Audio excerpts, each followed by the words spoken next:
Hello friends, स्वागत है आप सबका आपके अपने यूट्यूब चैनल पर, जिसमें हम लोग सीडीपी के अंतर्गत लेक्चर 2 में आरटीई 2009 को डिस्कस करने वाले हैं। तो आइए शुरू करते हैं।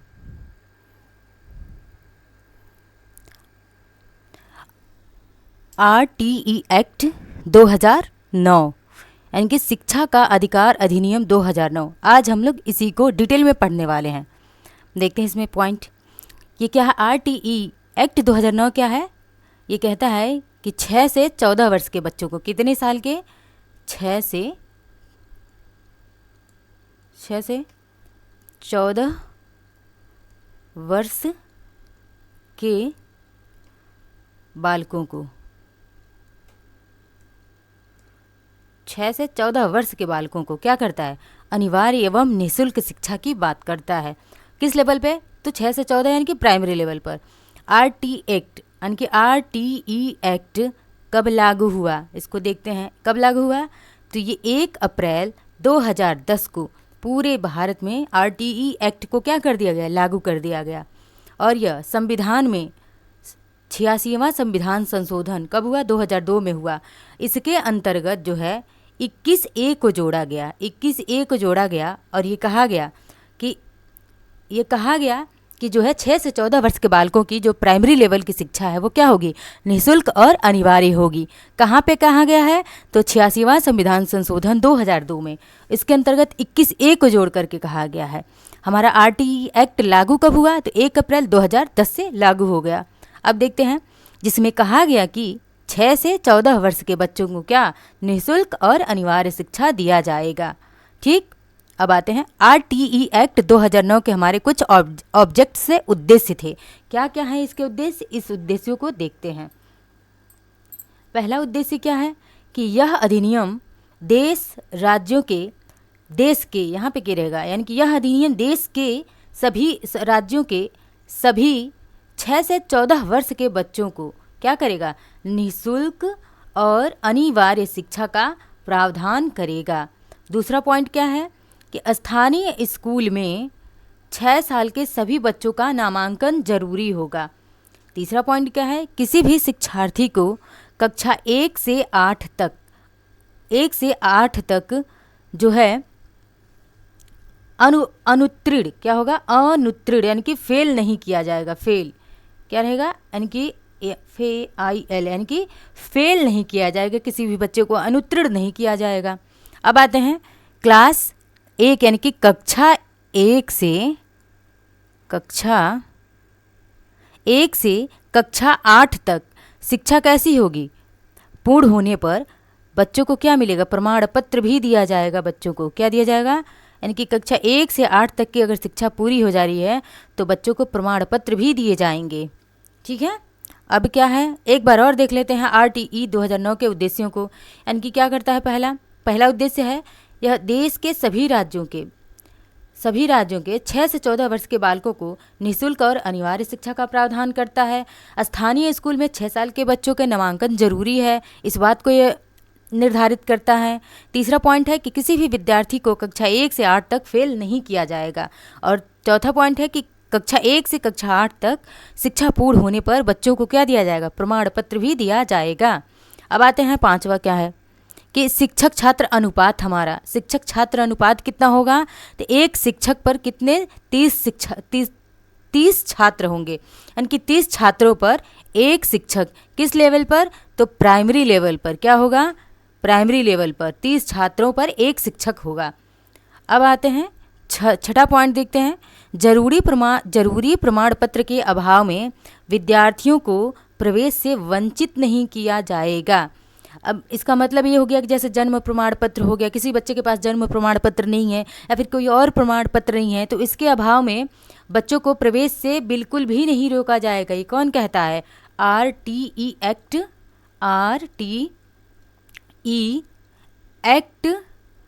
एक्ट 2009 कहता है कि बच्चों को जो है प्रवेश से नहीं रोका जाएगा।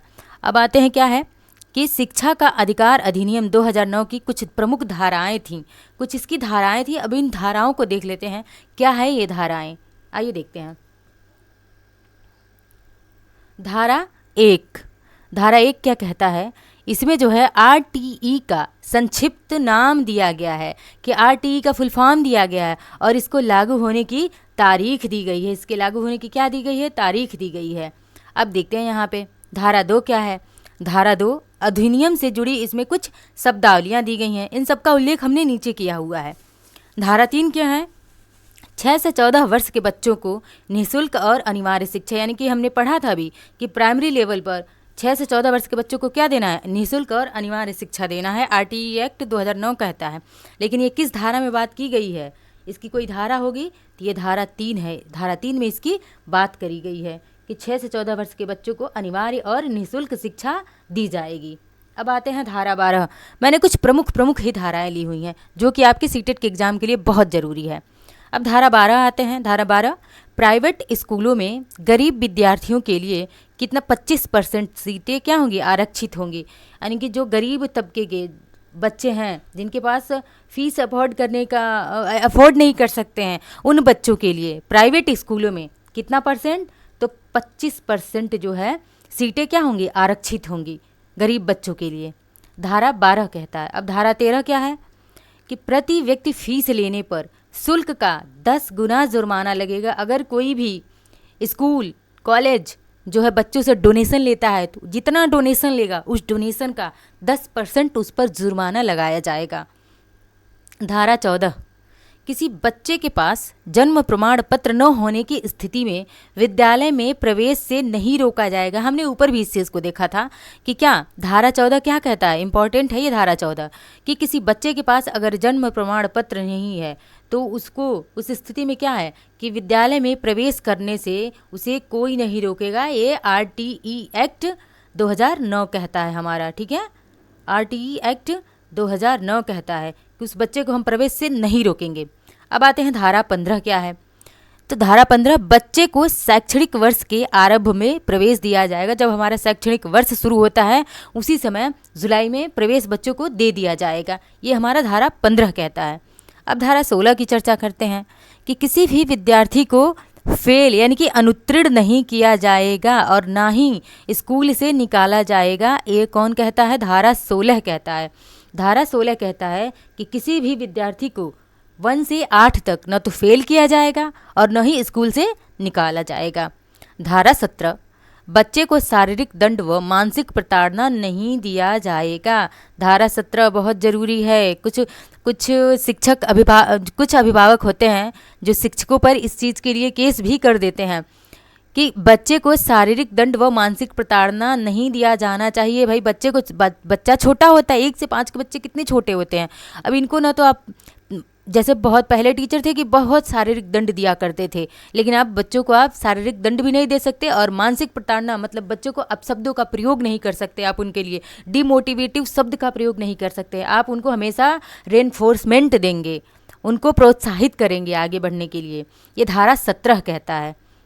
अब आते हैं धारा 24, शिक्षक के कर्तव्यों के बारे में बताया गया कि मतलब शिक्षक जो है टाइम से स्कूल आए, प्रार्थना में शामिल हो और भी जो उसके कर्तव्य हैं उनको क्या करे, उनका निर्वहन करे। शिक्षक के कर्तव्य किस में है? धारा 24 में है। अब आते हैं हम धारा 25 में। अब धारा 25 हमारा क्या कहता है इसको देखते हैं। धारा 25 शिक्षक और विद्यार्थी अनुपात की बात करता है। यानी कि धारा 25 क्या कह रहा है?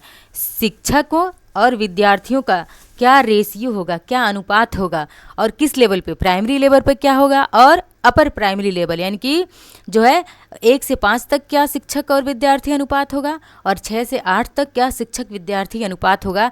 ये किस में बात करी गई है? तो धारा 25 में। धारा 25 बहुत ही इंपॉर्टेंट है और ये प्रीवियस ईयर में सारे क्वेश्चंस पूछे भी गए हैं इनसे संबंधित। तो आइए देखते हैं। एक कक्षा 1 से 5 तक शिक्षक और छात्र अनुपात कितना है? तो 1 शिक्षक है और 30 छात्र। कितने? 1 संबंधे 30 का रेशियो है। कितने का है? 1:30 का अनुपात है। और कक्षा 6 से 8 तक कितना होना चाहिए? तो 1:35 का, यानी कि 1 शिक्षक पर कितने 35 जो है छात्र होने चाहिए कक्षा 6 से लेकर के 8 तक। ठीक है, धारा 25 में इसका उल्लेख किया गया है। अब आते हैं हम शिक्षण के कुछ प्रावधान किए गए हैं शिक्षकों के लिए।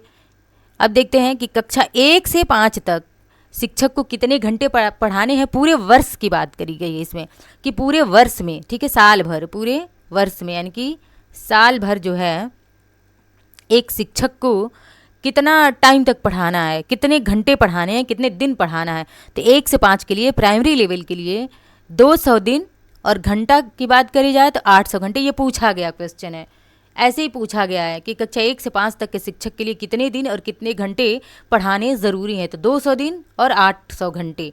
अब आते हैं कक्षा 6 से 8 की बात कर लेते हैं। तो 220 दिन और 1000 घंटे, ठीक है। कंपेयर कर लीजिए दोनों को। यहाँ पे 1 से 5 तक में क्या है, 200 दिन है, यहाँ पे 800 घंटे हैं। अब यहाँ पे 200 से 6 से 8 में 200 से 20 बढ़ गए हैं, यहाँ पे घंटे 20 घंटे अधिक हो गए हैं, और 1000 यहाँ पे 200 घंटे और बढ़ गए हैं। यानी कि 6 से 8 के लिए 220 दिन और 1000 घंटे ज़रूरी होंगे, ठीक है, पूरे साल भर में। कितने, पूरे वर्ष भर, साल भर। अब आते हैं, देखते हैं कि प्रतिदिन शिक्षण का क्या प्रावधान है, कि हर रोज शिक्षक को कितने घंटे पढ़ाने होंगे। अब प्रतिदिन शिक्षण का प्रावधान, कक्षा 1 से 5 तक, कक्षा 1 से 5 तक रोज कितने घंटे पढ़ाने होंगे शिक्षक को, 4 घंटे। और कक्षा 6 से 8 तक रोज कितने देने हैं, 4.5 घंटे, यानी कि 4 घंटे 30 मिनट देना ही देना है शिक्षक को। एक अध्यापक के लिए कम से कम एक सप्ताह में कितने घंटे, 45 घंटे होने ही चाहिए। एक अध्यापक जो है एक सप्ताह में, पूरे सप्ताह में 45 घंटे होने ही चाहिए, इसको 45 घंटे ही पढ़ाने हैं, ठीक है। अब आते हैं धारा 27 का उल्लेख करते हैं। धारा 27 क्या कहता है, RTE एक्ट 2009 के अनुसार शिक्षक को गैर शैक्षणिक कार्यों में नहीं लगाया जा सकता। मतलब RTE 27, ये जो है धारा बहुत ही इंपॉर्टेंट है। किसके लिए, शिक्षकों के लिए ज़रूरी है ये।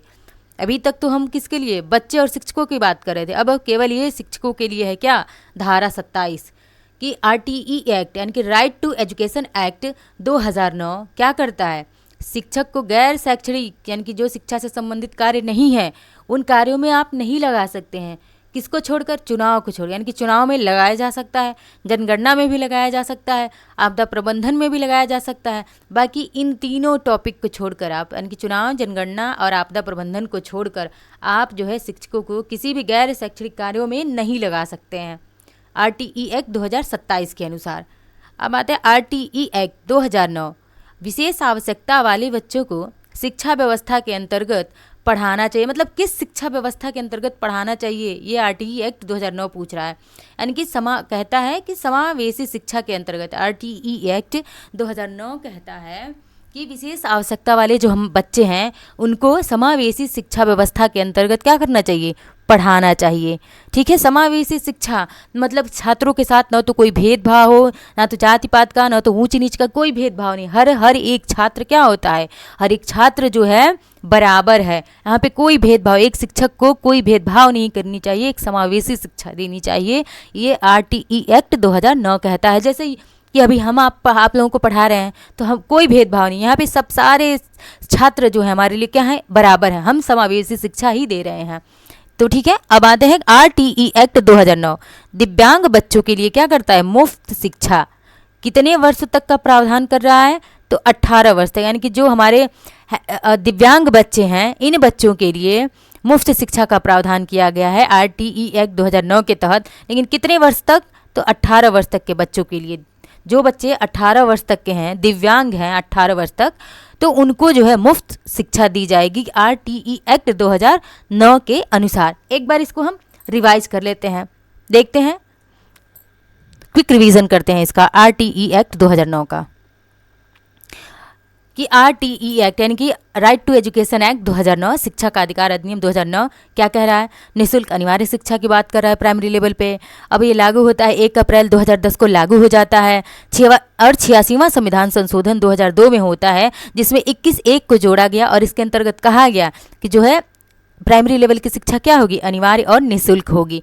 ठीक, अब इसके उद्देश्य कितने हैं, तो इसके 5 उद्देश्य हैं।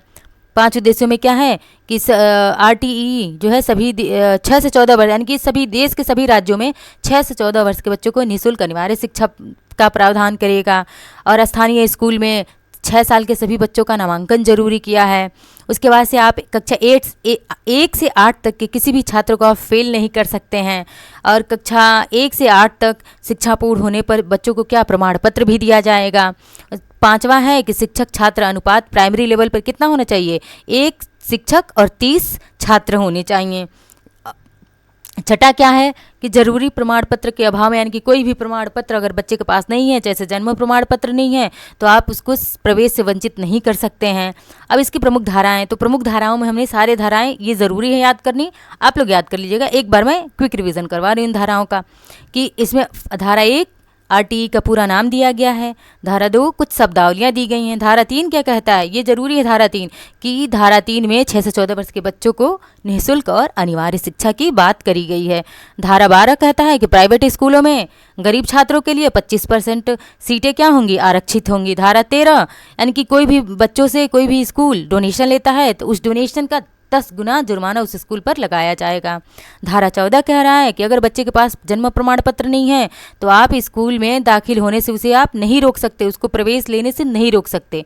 धारा 15 क्या है कि बच्चे को शैक्षणिक वर्ष के आरंभ में ही प्रवेश दिया जाएगा। धारा 16 किसी भी बच्चे को फेल नहीं किया जाएगा और न तो स्कूल से निकाला जाएगा। धारा 17 जरूरी कि बच्चे को शारीरिक दंड व मानसिक प्रताड़ना नहीं दिया जाएगा। धारा 24 शिक्षक के कर्तव्य के बारे में बताता है। धारा 25 कह रहा है कि वही कक्षा 1 से 5 तक 1 शिक्षक और 30 छात्र, ये अनुपात होना चाहिए। 6 से 8 तक 1 शिक्षक 35 का अनुपात होना चाहिए, 35 छात्र का। अब इसके शिक्षण के प्रावधान में जैसे 1 से 5 तक 200 दिन और 800 घंटे, 6 से 8 तक 220 दिन, 1000 घंटे। अब प्रतिदिन में क्या है, कक्षा 1 से 5 तक रोज 4 घंटे और 6 से 8 तक रोज 4.5 घंटे देने होंगे। और एक अध्यापक के लिए साप्ताहिक कितने घंटे देने होंगे, तो 45 घंटे देने होंगे पूरे एक सप्ताह में। धारा 27 जो कि कहता है आरटीई एक्ट 2009 के अनुसार शिक्षक को गैर शैक्षणिक कार्यों में हम नहीं लगा सकते हैं, बस इन 3 टॉपिक्स के अलावा, जैसे चुनाव है, जनगणना है, आपदा प्रबंधन है। अब आरटीई एक्ट क्या 2009 क्या बात करता है कि विशेष आवश्यकता वाले बच्चों को समावेशी शिक्षा, इंक्लूसिव एजुकेशन की बात करता है। आरटीई एक्ट जो है दिव्यांग बच्चों के लिए मुफ्त शिक्षा की व्यवस्था कितने वर्षों के लिए, 18 वर्ष के बच्चों के लिए मुफ्त शिक्षा की व्यवस्था की बात करता है आरटीई एक्ट 2009।